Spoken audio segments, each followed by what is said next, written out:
আমি সরাসরি চলে যাব জয়দার কাছে। জয়দা, একদমই যেটা আমরা পাচ্ছি এখন, স্যাট চেয়ারম্যান শিবসেনা রেড্ডি বলেছেন যেটা হয়ে গেছে কলকাতায়, মানে যে লজ্জার ঘটনা ঘটে গিয়েছে সেটা কিন্তু হায়দ্রাবাদে হবে না, অত্যন্ত স্মুথলি হবে। তিনি যেটা বলছেন, today there will be a small 20-minute friendly game between Messi and CM's 11. It will be followed by Messi's holding a football clinic for young players. মানে যেটা কলকাতা পারেনি, যেটা মুদ্রা কথা, কলকাতা যেটা পারেনি সেটা হায়দ্রাবাদ করে দেখাবে। দিল্লিও প্রস্তুত হচ্ছে করার জন্য।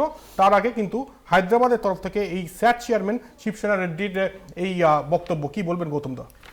মানে জাতীয় পর্যায়ে বাংলাকে অত্যন্ত অপমানিত হতে হচ্ছে এবং সবাই যেন এখন মনে হচ্ছে তাতে একটু নুন হলুদ ইয়ে দিয়ে নুন চিনি ইয়ে দিয়ে দিচ্ছে যে বাংলা যেটা করতে পারেনি সেটা আমরা করে দেখাবো। অ্যাকচুয়ালি লিওনেল মেসি, তিনি বাংলা হচ্ছে ফুটবলের শহর, এখানে প্রথম এসছেন, এটা শতদ্রু ঠিকই করেছিলেন যে তাকে দিয়ে প্রথম উদ্বোধন করবেন, তার ইন্ডিয়া ট্যুর শুরু হবে কলকাতা দিয়ে, কিন্তু দেখা গেল সেটাই কমপ্লিটলি কলঙ্কিত হয়ে গেল। আরেকটা জিনিস আমি বলতে চাই যে তার মানে দেখা যাচ্ছে হায়দ্রাবাদ আর দিল্লি বারবার করে বলছে যে এই অবস্থাতেও তারা কনফিডেন্ট যে তাদের যদি পুলিশ প্রশাসন ঠিক থাকে তারা ঠিক ম্যাচটা উতরে দেবে।